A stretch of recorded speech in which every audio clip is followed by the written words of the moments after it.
নমস্কার, আপনারা দেখছেন নিউজ ভ্যানগার্ড। আমি সোমনাথ মুখোপাধ্যায়। শুরু করছি আমাদের বিশেষ অনুষ্ঠান। বাঙালি বিদ্বেষ বাড়ছে কেন? বিভিন্ন রাজ্য থেকে খবর আসছে, কখনো গুজরাট, কখনো উড়িষ্যা, কখনো আসাম। বাঙালিদের অস্তিত্ব কি আস্তে আস্তে সংকটে চলে যাচ্ছে? যেখানেই বাঙালি দেখছে তাদেরকে বাংলাদেশি বলে চিহ্নিত করা হচ্ছে। আমরা বেশ কয়েকটি অভিযোগ হাতে পেয়েছি, যে অভিযোগ বিভিন্ন জায়গা থেকে বাঙালি বলে যাদেরকে আটক করা হয়েছে বাংলাদেশি বলে, তারা কিন্তু অনেকেই পশ্চিমবঙ্গ কিংবা ত্রিপুরার বাসিন্দা। তাদের আধার কার্ড রয়েছে, ভোটার কার্ড রয়েছে, প্যান কার্ড রয়েছে, যা অন্যান্য যা লাগে তাই আছে। এরই মাঝে এক নতুন করে বিতর্ক কিন্তু দেখা দিয়েছে। বিতর্ক হলো আসামের মুখ্যমন্ত্রী হিমন্ত বিশ্ব শর্মা কিন্তু বলেছেন বাংলা ভাষীরা বিদেশি। অন্তত এরকমই খবরটাই কিন্তু আমাদের কাছে এসে পৌঁছেছে, যদিও তার সেই বক্তব্যের সত্যতা আমরা যাচাই করিনি। আমরা এই নিয়ে আলোচনা করব। আমার সঙ্গে রয়েছেন আমরা বাঙালির গৌরাঙ্গ রুদ্রপাল, তিনি আমরা বাঙালির ত্রিপুরার সচিব, এবং আমার সঙ্গে রয়েছেন আমার আরেক প্রতিনিধি বিথিন সরকার, ও কলকাতা থেকে আছেন। এবং এই যে অবস্থা, এই অবস্থা কেন গিয়ে দাঁড়াচ্ছে, কি বলবেন আপনি? নমস্কার দর্শক শ্রোতা বন্ধুরা। আজকের এই যে পরিস্থিতি উদ্ভব হয়েছে, আসলে বাঙালি বিরোধী চক্রান্তটা স্বাধীনতার আগের থেকেই আমরা যারা ইতিহাস কম বেশি জানি, সেই ইংরেজ আমল থেকে শুরু। স্বাধীনতা আন্দোলন সূত্রপাত করেছিল বাঙালিরা। পরবর্তীকালে ইংরেজরা এই দেশ থেকে বিদায় হওয়ার আগে যখন হিসাব করে দেখলো যে আরো কিছুদিন আমরা থাকতে পারতাম, কিন্তু এই বাঙালিদের জন্যই আমাদেরকে বিশেষ করে যেতে হচ্ছে, কাজে যাবার আগে আমরা এমন শিক্ষা দিয়ে যাব যাতে এই জাতিটার কোনোদিন মাথা তুলে দাঁড়াতে না পারে। তারই অঙ্গ হিসেবে বাংলার বিভিন্ন অঞ্চল, একসময় বাংলার যা আয়তন ছিল, আমরা জানি ভারতবর্ষের মধ্যে যে ইংরেজ আমলে যে 4টা প্রভিন্স ছিল, এই 4টা প্রভিন্সের মধ্যে বাংলা প্রভিন্সের আয়তনই ছিল সবচেয়ে বেশি। আমরা যতটা জানি 6,68,000 কি বলবো 5,35,471 বর্গ কিলোমিটার ছিল এরিয়া। তো এই বাংলার অঞ্চল থেকে বিভিন্ন জায়গা, বিহারে কিছু ঢুকিয়ে দেওয়া হয়েছে, ধানবাদ টানবাদ থেকে শুরু করে উড়িষ্যাতে কিছু অঞ্চল ঢুকিয়ে দেওয়া হয়েছে, কেউরগঞ্জ, ময়ূরভঞ্জ ইত্যাদি এলাকা ঢুকিয়ে দেওয়া হয়েছে। এইভাবে বাংলার বিভিন্ন অঞ্চল ছেটে দেওয়া হয়। এবং বর্তমানে যে অসম প্রদেশ, এই অসম প্রদেশের অস্তিত্বই তো ছিল না 1874 সালের আগে।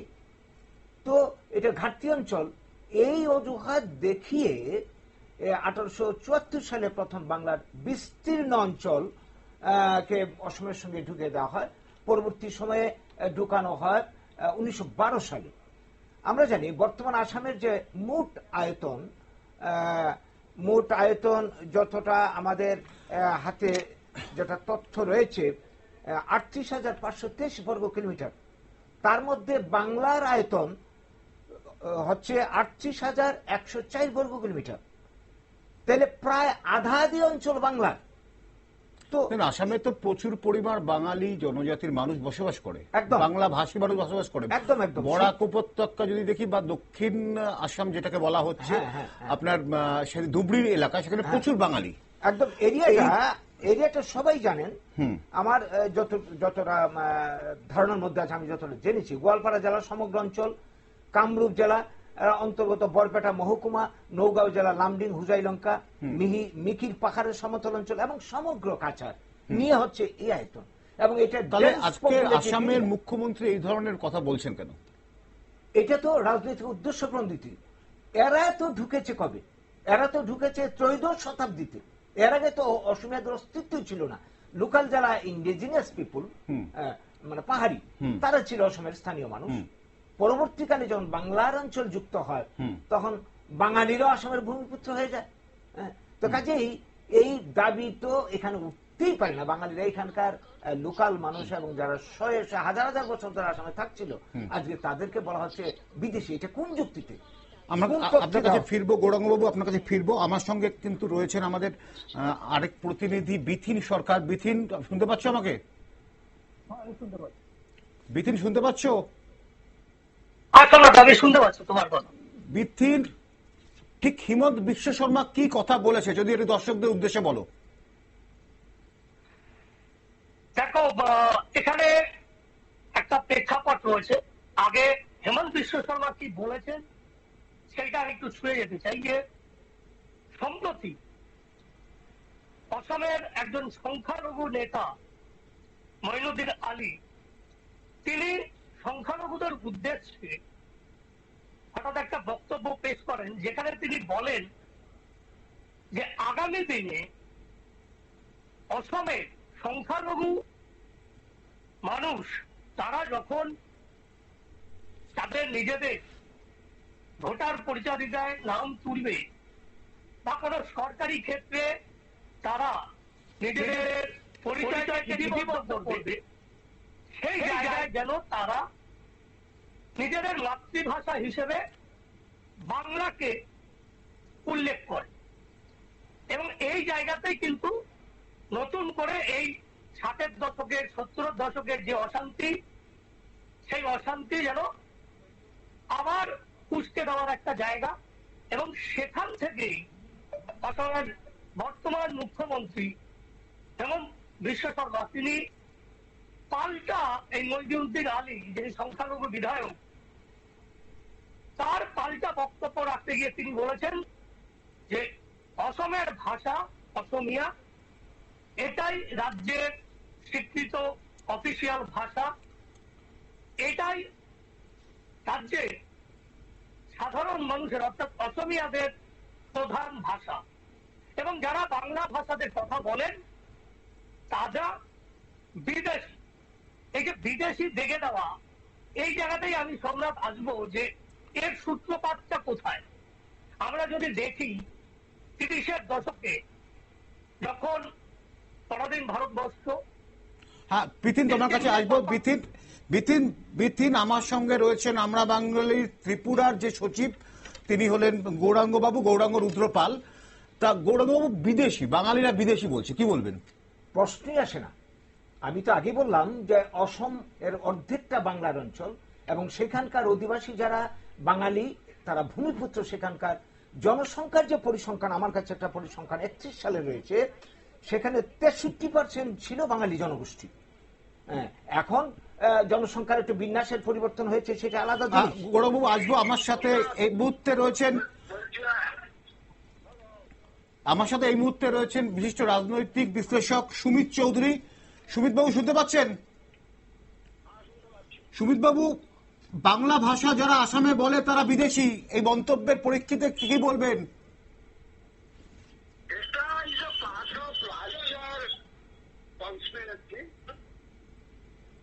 ওখানে হিমন্ত বিশ্ব শর্মা যেটা বলেছেন, তিনি যে রাজনীতিটা প্র্যাকটিস করেন, তাদের অনেক আগে থেকে স্লোগান ছিল আলি করি বাঙালি, কোথা হতে আলি। অর্থাৎ আলি বলতে মুসলমান অভিবাসী, কলি বলতে পরিযায়ী শ্রমিক, নেপালি মূলত, এবং বাঙালি বলতে বাঙালি। তো সেই রাজনীতি উনি আগে কংগ্রেস ছিলেন, পরে চিটফান্ডের মামলা ফেঁসে দিয়ে বিজেপিতে জয়েন করেছেন, এবং বিজেপি এবং কংগ্রেস যে বাঙালি বিদ্বেষী রাজনীতি আদি ধারাবাহিকতা এটা বলছেন, এটা কিন্তু এটা কেবলমাত্র আসামে যে বাঙালিদের বা বাংলাকে আক্রান্ত হতে হচ্ছে ব্যাপারটা এরকম নয়। আজকেই আমি খবর পাচ্ছিলাম ওখানকার বামপন্থীরা প্রতিরোধ করবার পর উড়িষ্যাতে 440 জন পুলিশকে গ্রেপ্তার করা হয়েছিল, ডিটেনশন ক্যাম্পে পাঠানো হয়েছিল, কিছু লোককে বোধ হয় ছাড়ানো সম্ভব হয়েছে। রাজস্থানেও আছে, গুজরাটে তো পেলে পেলে উড়িয়ে নিয়ে ছেড়ে দিয়ে আসা হয়েছে। It is part of larger কনফারেন্সের একটা পার্ট। আর সব থেকে হাস্যকর ব্যাপার হচ্ছে, তিনি তো বলার চেষ্টা করেছেন যে যদি বাংলা মাতৃভাষা হিসেবে নথিভুক্ত করেন তাহলে তিনি বিদেশি রাজ্যের নাগরিক। এখন আমাদের দেশের দুর্ভাগ্যবশত জাতীয় সঙ্গীতটা বাংলায় লেখা। তো আমি পৃথিবীতে এমন কোন দেশ দেখি নাই বা শুনি নাই যে দেশের জাতীয় সঙ্গীত যে ভাষায় লেখা, সেই ভাষায় কথা বললে তাকে বিদেশি রাষ্ট্রের নাগরিক বলে গণ্য করা হবে। এটা একটা সাংবিধানিক ভাবে থেকে একদম একটা সাংবিধানিক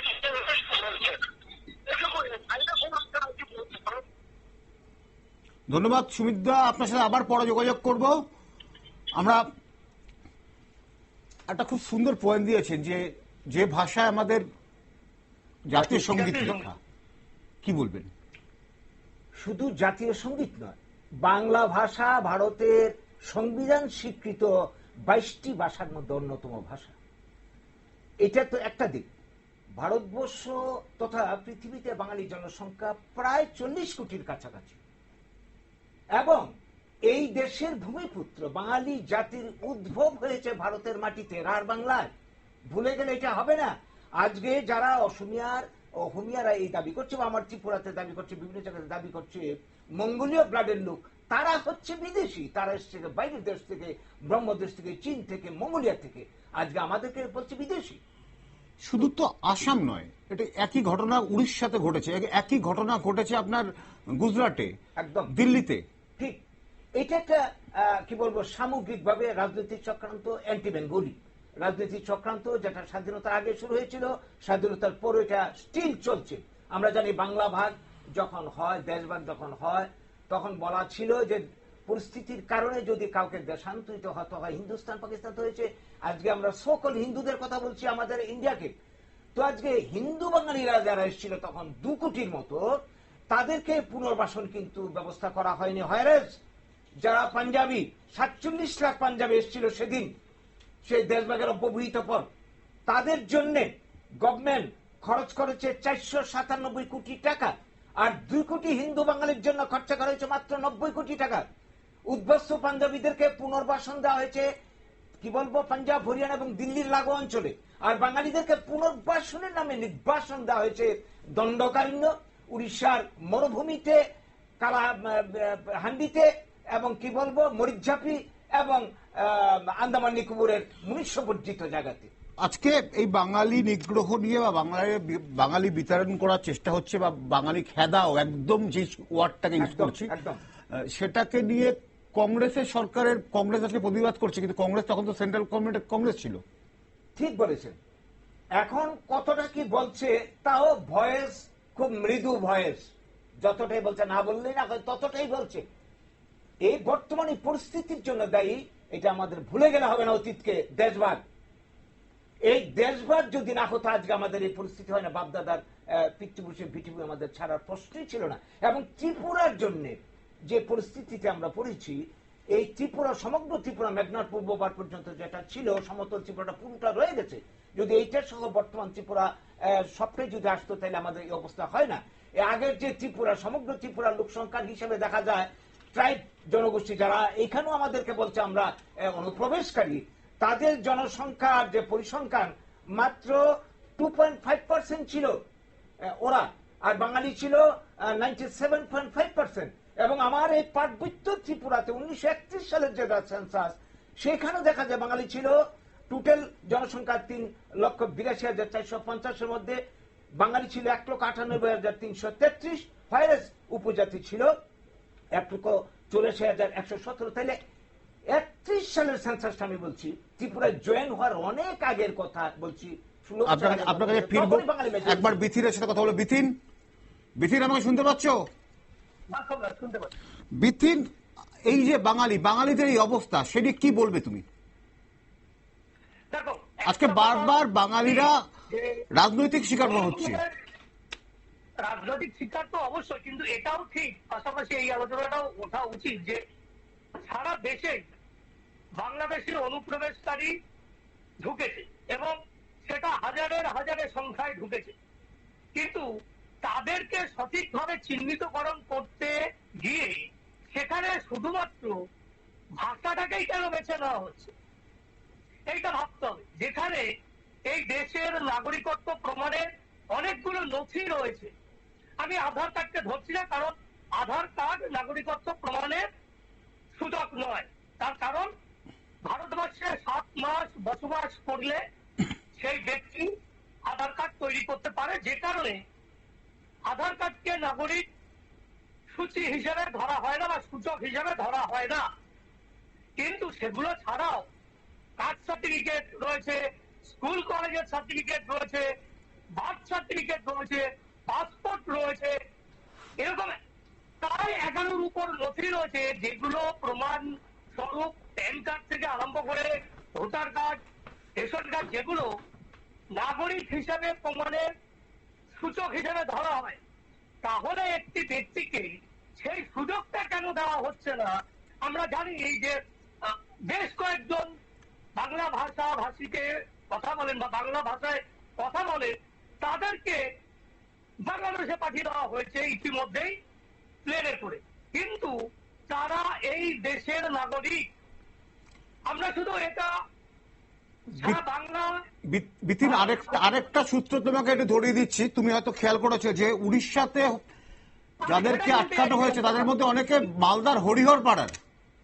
আমি সেটাই বলতে চাইছিলাম যে সম্প্রতি যদি দেখি আমরা উড়িষ্যায় যে পরিযায়ী শ্রমিকদের ওপর নির্যাতন করা হয়েছে, যাদের বিরুদ্ধে দেখে নেওয়া হচ্ছে যে বাংলাদেশি অনুপ্রবেশকারী, তার বেশিরভাগটাই কিন্তু মালদা মুর্শিদাবাদ এলাকার। এবং হতে পারে মুর্শিদাবাদ এলাকায় যেহেতু সংখ্যালঘু সম্প্রদায়ের মানুষ বেশি বসবাস করে, সেক্ষেত্রে সংখ্যালঘু সম্প্রদায়ের মানুষ, কিন্তু সংখ্যালঘু সম্প্রদায়ের মানুষ বাংলা ভাষায় কথা বলে, সেটা তো আমার দেশের নাগরিক।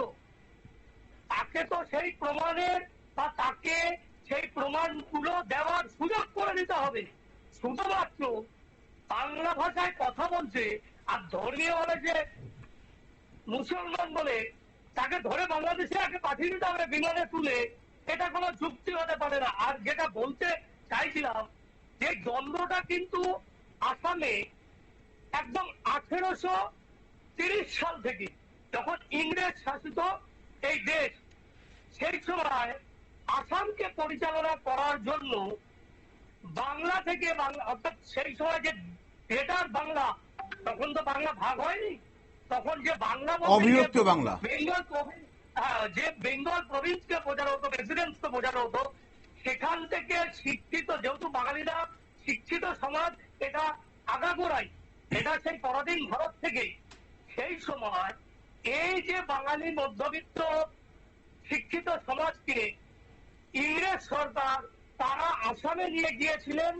বিভিন্ন সরকারি দপ্তরে তাদের কাজ দিয়েছিলেন, যাতে করে তাদের শাসন করতে, এই দেশ শাসন করতে সুবিধা। সেটা শুধু আসামে নয়, এই যে আজকে যেটা ত্রিপুরা বলে যে রাজ্য পরিচিত, আজকে যেটা বিহার, আজকে যেটা দিল্লি, আজকে যেটা মহারাষ্ট্র, এরকম বিভিন্ন জায়গায় শিক্ষিত বঙ্গ সমাজের তরুণদের নিয়ে যাওয়া হয়েছিল। ইংরেজ শাসকরা তাদের নিয়ে গিয়েছিল তাদের সুবিধার্থে, যাতে করে এই শিক্ষিত সমাজ, যারা ভালো ইংরেজি বলতে পারত, যারা তৎকালীন সময় শিক্ষিত সমাজ, যারা ইংরেজ এবং ভারতীয়দের মধ্যে একটা যোগসূত্র গড়ে তুলতে পারত, এদেরকে নিয়ে যাওয়া হয়েছিল। এবং এক্ষেত্রে দেখা যায় যে 1830 সাল থেকে এই যে আসামের আদালতে বিভিন্ন বিচারপতি, বিভিন্ন মহুরি এবং যে সমস্ত কর্মচারীরা তারা বাঙালি ছিলেন।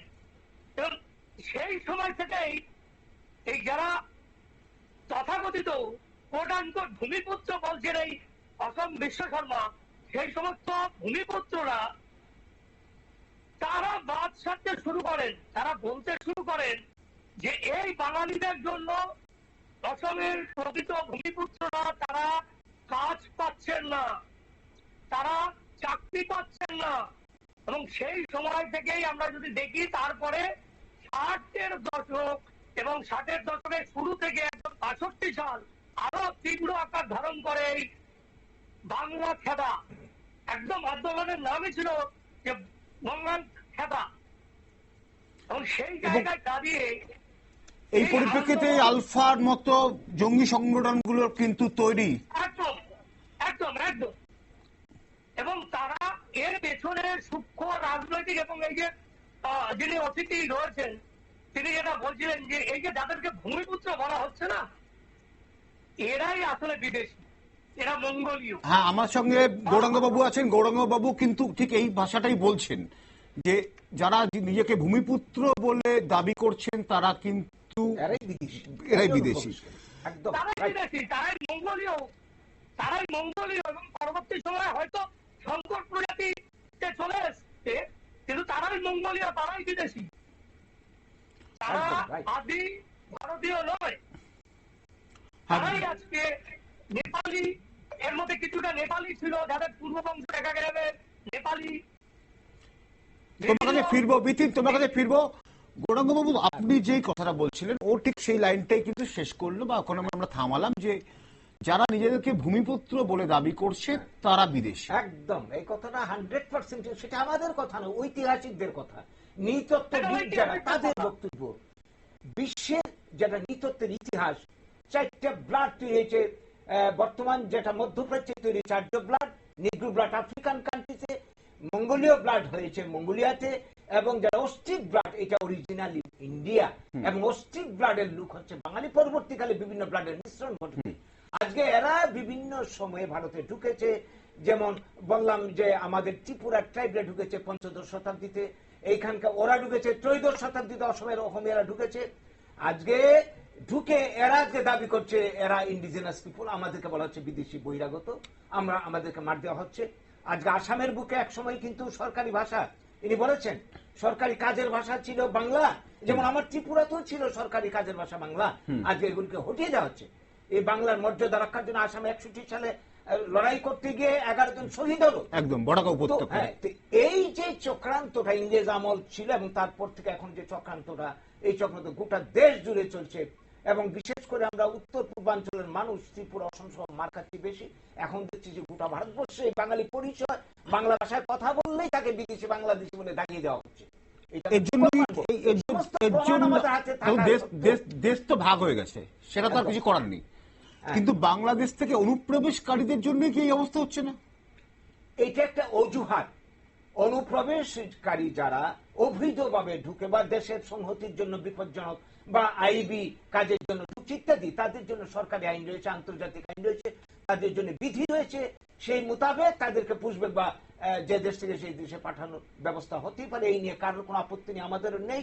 কিন্তু বিতিন কিছু একটা বলছে, শুনুন বিতিন। এই যে অনুপ্রবেশকারী ঢুকছে, এটা তো কেন্দ্রীয় সরকারের ব্যর্থতা। কেন্দ্রীয় সরকারের ব্যর্থতার দায় কেন হিন্দু বাঙালি বা হিন্দু মুসলিম সম্প্রদায় যারা ভারতের আদি নাগরিক তারা কেন সাফার করবে? এই জায়গাটায় তো কেন্দ্রীয় দুর্বলতা রয়েছে।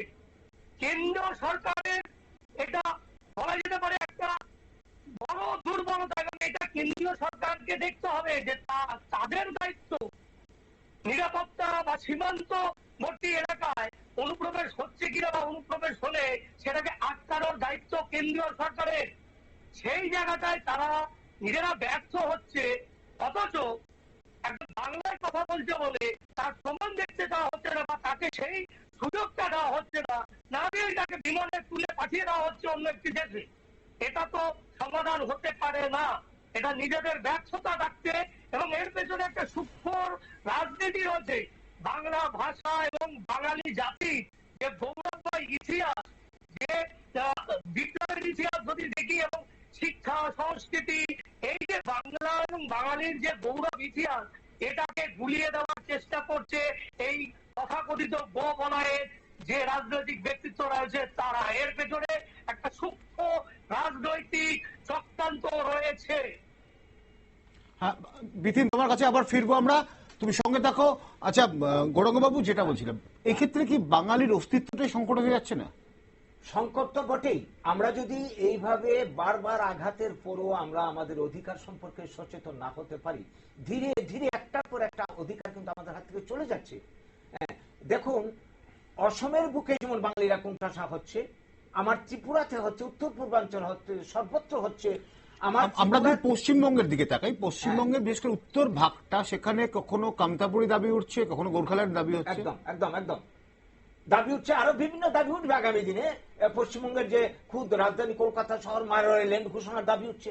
এইভাবে বাংলা ভাগ হতে হতে সবকিছু ব্যাঘাত হয়ে যাচ্ছে বাঙালিদের। বাঙালির জন্য যে এটা আমার ভূমি, এটা আমার জায়গা, এমন একটা জায়গায় কি অবশিষ্ট আছে বর্তমান ভারতে, যেখানে দাঁড়িয়ে আমরা নিঃসংকোচ চিত্তে আমরা বলতে পারি যে এখানে আমাকে কেউ বিদেশি বলবে না, বহিরাগত বলবে না, আমি আমার স্বাধীনভাবে এখানে বাঁচতে পারবো? কোথাও নেই। এইভাবে কোণঠাসা হতে হতে আমরা একদম কর্নারে এসে যাচ্ছি। কারণ এর পেছনে একটা, এই যে উনি বলছেন, সুপরিকল্পিত রাজনৈতিক চক্রান্ত কাজ করছে, এবং প্রত্যেকটা দল এর জন্য দেই। দেশভাগের জন্য যেমন কংগ্রেস দেই, সমর্থন করেছে সিপিএম বা যারা করেছিল তারা দেই, এবং বর্তমানে এই যে পরিস্থিতির সৃষ্টি হয়েছে ক্ষুদ্র রাজনীতির স্বার্থে, ভোটের রাজনীতির স্বার্থে, ক্ষমতা দখলের রাজনীতির স্বার্থে, এই যে মদত যুগে চলছে বিভিন্ন রাজনৈতিক দল, এর পরিণাম ফল আমরা ভোগ করছি। এখন যদি আমরা সজাগ সচেতন না হই, অধিকার রক্ষার জন্য চেষ্টা না করি, তাহলে আগামী প্রজন্ম আমাদের ভবিষ্যৎ একদম শেষ হয়ে যাবে, পরিচিতি হারিয়ে যাবে। বাঙালি ভাষা বলে যাচ্ছে, সংস্কৃতি যাচ্ছে, মাটি যাচ্ছে। আজকের দিন সবকিছু সবচেয়ে যাচ্ছে। মজার বিষয় গৌরাঙ্গ বাবু, আজকে প্রচুর বাঙালি বাংলায় কথা বলতে চায় না। একদম ঠিক বলেছেন আপনি। এই যে কথা বলতে, এটা কি আমাদের ব্যর্থতা না যে আমরা এর পেছনে যে চক্রান্তটা, বাংলা ভাষা যেমন অসমের বুকে বাংলা ভাষায় কথা বলে আপনি চাকরি পাবেন না, বাঙালি পরিচয় দিলে আপনি চাকরি পাবেন না, আপনাকে অসমীয়া ভাষা জানতেই হবে, এরকম একটা বাধ্যবাধকতার কারণে নিজের মাতৃভাষার চর্চা বন্ধ হয়ে যাচ্ছে, বাংলা ভাষা কথা বলা বন্ধ হয়ে যাচ্ছে। এবং এই যে আঘাত আসছে এখন গোটা ভারতের বুকে, বাংলা ভাষায় কথা না বলে এখন দেখছে আমি কথা বললে আমি প্রমাণ দিয়ে আমি বাঁচতে পারছি না, বাধ্য হয়ে সে অন্য ভাষায় তার মানে মত প্রকাশ করছে বা কথাবার্তা বলার চেষ্টা করছে। এইভাবে ভাষাকে যদি ভুলিয়ে দেওয়া যায় একটা জাতির, এই জাতির পরিচিতি লুপ্ত হয়ে যায়, সংস্কৃতি শেষ হয়ে যায়। সত্যি কি বাধ্য হয় না আমাদেরও কিছু দোষ আছে? দোষ বলতে আসলে পরিস্থিতি মানুষকে বাধ্য করে। আজকে দেশ ভাগের কারণে স্বাধীনতার পর এই যে আজকে পিতৃপুরুষের ভিটিভূমি ছেড়ে আমাদেরকে স্থানান্তরিত হতে হয়েছে। এখন আমাদের বাঁচার জন্য, অস্তিত্ব রক্ষার জন্য একটা সংগ্রাম চলছে সর্বত্র। কিভাবে আমি দুমুঠো খেয়ে বাঁচতে পারি, আমার কি বলবো প্রজন্ম বাঁচতে পারে, এতে করতে গিয়ে এই যে চক্রান্ত, এখন দেখা যাচ্ছে আপনি এই দেশে যত কম্পিটিটিভ এক্সাম হয় হিন্দি এবং ইংরেজি, নিজের মাতৃভাষায়, যদিও বাংলা কি বলবো সংবিধান স্বীকৃত ভাষা, এটার কোনো প্রাধান্য নেই। ন্যাচারালি আমাকে বাধ্য হয়ে হিন্দি শিখতে হচ্ছে, ইংরেজি তো শিখতে হচ্ছে। তো এই যে ব্যাপারটার কারণে হচ্ছে কি, ধীরে ধীরে আমার নিজের ভাষা চর্চা বন্ধ হয়েছে, সংস্কৃতির চর্চা বন্ধ হয়ে যেতে যাচ্ছে। আপনাদের পার্টি স্ট্যান্ড কি এই ক্ষেত্রে? আমাদের পার্টি স্ট্যান্ড, আমরা প্রথমে বলতে চাই আমরা ভারতীয়। আমি এখন ত্রিপুরার মানুষ, ত্রিপুরী, অবশ্যই ত্রিপুরার মানুষ হিসেবে ত্রিপুরাবাসী তো আছি, কিন্তু আমার দেশীয় হিসেবে আমি ভারতীয়। ভারতের যে সংবিধান সবার জন্য ইকুয়াল রাইটের কথা বলা আছে, সেই রাইট আমাদের ক্ষেত্রে প্রযোজ্য হচ্ছে না কেন? আজকে এই যে সংবিধানে নাগরিকত্বের কথা বলা আছে, আপনার 1955 সালে যে নাগরিকত্ব আইনের অনুযায়ী জন্মসূত্রে, বৈবাহিক সূত্রে, উত্তরাধিকার সূত্রে বা সাধারণ ভাবে 10 বছর একটানা কোথাও থাকলে নাগরিকত্ব পাওয়া যায়। এই মোতাবেক যে নাগরিকত্ব আইন, যারা নাগরিকত্ব কার্ড করে নিয়েছে, আজকে তাদেরও নাগরিকত্ব কার্ড কোনো মূল্য নেই। আজকে আসামের অবস্থা দেখেছেন আপনার, 2019 সালে অসমের বুকে এনআরসি প্রয়োগ করতে গিয়ে প্রায় 20 লক্ষের কাছাকাছি বাঙালিদেরকে ভোটাধিকার হরণ করা হয়েছে। এর মধ্যে 13 লক্ষের উপরে প্রায় হিন্দু বাঙালি। আজকে হিন্দুদের মানে কি বলবো, হিন্দুত্ব পার্টি বিজেপি ক্ষমতায় কেন্দ্রে রয়েছে, অসমে রয়েছে, আমার ত্রিপুরাতে রয়েছে। তাদের আমার আজকে হিন্দু বাঙালিদের কি অবস্থা? এই পরিস্থিতির কারণে মানুষ এখন দিশেহারা। এখন আমরা দায়ী বলতে আমাদের সচেতনতা এখনো ঘাটতি রয়েছে। আমরা বুঝতে পারছি না আগামী দিনে এই চক্রান্ত আমাদের কোথায় নিয়ে ফেলবে। আমরা আমাদের কর্তব্যকে এই মুহূর্তে কি করা উচিত, আমাদের বক্তব্য সর্বত্র পৌঁছে দেওয়া উচিত, কেন্দ্রের কাছে, রাজ্যের কাছে বোঝানো দরকার আসল সত্যটা, ইতিহাসটা। এবং আমাদের অধিকার রয়েছে এই দেশে থাকার, বাঁচার, স্বাধীনতার জন্য সবচেয়ে বেশি রক্ত দিয়েছে আমাদের পূর্বপুরুষেরা। আজকে আমাদের উপর কেন এই আঘাত বারবার আসছে? এই কথাগুলি যদি আমরা বলতে না পারি, আমাদের অধিকার শেষ হয়ে যাবে, বাঁচার কোনো সংস্থানই আগামী দিনে থাকবে না। এইটি আমাদের ঘাটতি রয়েছে। বাঙালি আত্মবিস্মৃত জাতি, মানে বড় বড় পণ্ডিতরা বলেছেন, আমরা আজকে সেই জায়গা থেকে পৌঁছেছি। আমরা এইটার থেকে আমাদেরকে বেরিয়ে আসতে হবে। গৌরবাবু, আপনাকে আপাতত ধন্যবাদ। বিথিন শুনতে পাচ্ছ? বিথিন, সবচেয়ে বড় প্রশ্ন, যে কটা রাজ্য থেকে অভিযোগ আসছে সেখানেই কিন্তু ডবল ইঞ্জিন সরকার, খেয়াল করে দেখেছো কি তুমি? এই নিয়ে বাংলার বিজেপি নেতারা কি বলছে? দেখো, বিজেপি নেতারা কি বলছে সেটা যদি তুমি আমার থেকে জানতে হবে না। তুমি যদি উত্তরবঙ্গের রাজনীতি নিয়ে তুমি যথেষ্ট ওয়াকিবহল, তুমি যদি দেখো বিগত কয়েক বছর ধরে, তুমি তো গ্রেটার কুচবিহার, তারপরে কামতাপুরি, গ্রেটার কামতাপুর, গোর্খাল্যান্ড এইসব নিয়ে কথা বললে। তুমি উত্তরবঙ্গের রাজনীতি এবং উত্তরবঙ্গের মাটি সম্পর্কে তুমি যথেষ্ট ওয়াকিবহল, তুমি দীর্ঘদিন সেখানে কাজ করেছো। বিগত কয়েকটা বছর, 2-3 বছর যদি আমরা দেখি, তাহলে দেখব যে বাংলার প্রধান বিরোধী দল কিন্তু দ্বিধা বিভক্ত উত্তরবঙ্গ নিয়ে। উত্তরবঙ্গের যারা বিধায়ক সাংসদ রয়েছেন, তা রাজ্যসভার হতে পারে, সেটা লোকসভার সাংসদ হতে পারে, তাদের একটা অংশ এবং বিধানসভার যারা সদস্য উত্তরবঙ্গ থেকে আসছেন, তাদের একটা অংশ কিন্তু বারবার দাবি তুলেছে এই উত্তরবঙ্গকে পৃথক রাজ্য হিসেবে ঘোষণা করা। এই জায়গা থেকে বারবার কেন্দ্রীয় নেতৃত্ব বলেছে যে বিজেপি সরকার, কেন্দ্রের বিজেপি সরকার রাজ্যভাগ চায় না। কিন্তু আমরা যদি ইতিহাস দেখি তাহলে দেখবো যত ছোট ছোট রাজ্য তৈরি হয়েছে সেগুলো কিন্তু বিজেপির শাসনের কালেই তৈরি হয়েছে। এবং এই যে উত্তরবঙ্গকে পৃথক করার একটা চক্রান্ত বিজেপির বিধায়ক, বিজেপির সাংসদ, বিজেপির নেতাদের, উত্তরবঙ্গের নেতাদের তরফ থেকেই বারবার এই আওয়াজটা উঠেছে। এখান থেকেই পরিষ্কার যে বঙ্গ বিজেপি। দেখো বিতিন, একটা কথা কিন্তু অস্বীকার করা যায় না যে উন্নয়নটা দক্ষিণবঙ্গ কিংবা কলকাতা কেন্দ্রিক হলে উন্নয়ন কিন্তু এখনো অব্দি উত্তরবঙ্গে সেই হিসাবে পৌঁছায়নি। এইমসকে যখন উত্তরবঙ্গে রায়গঞ্জে করা হবে, সেই এইমস কিন্তু জোর করে নিয়ে আসা হয় কলকাতা কেন্দ্রিক, গ্রেটার কলকাতার কল্যাণীতে।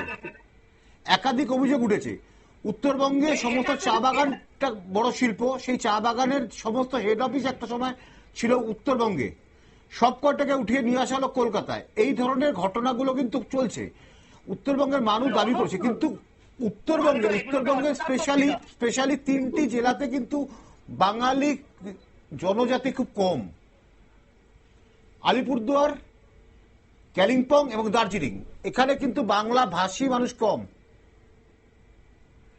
এবার আমার বক্তব্য হলো এটা নিয়ে আন্দোলন হতে পারে, এটা নিয়ে ধর্ণা হতে পারে, এটা নিয়ে সংসদীয় গণতন্ত্রের মধ্যে থেকে যাবতীয় যা যা করা যায় করা যেতে পারে। এবং এটা আমি স্বীকার করে নিচ্ছি যে দক্ষিণবঙ্গে, মূলত দক্ষিণবঙ্গের বলাটাও ভুল, মূলত কলকাতা এবং কলকাতা পার্শ্ববর্তী যে জেলা দুটি রয়েছে, দক্ষিণ 24 পরগনা, উত্তর 24 পরগনা এবং কিছুটা নদিয়া, এই যে কল্যাণী তুমি বললে।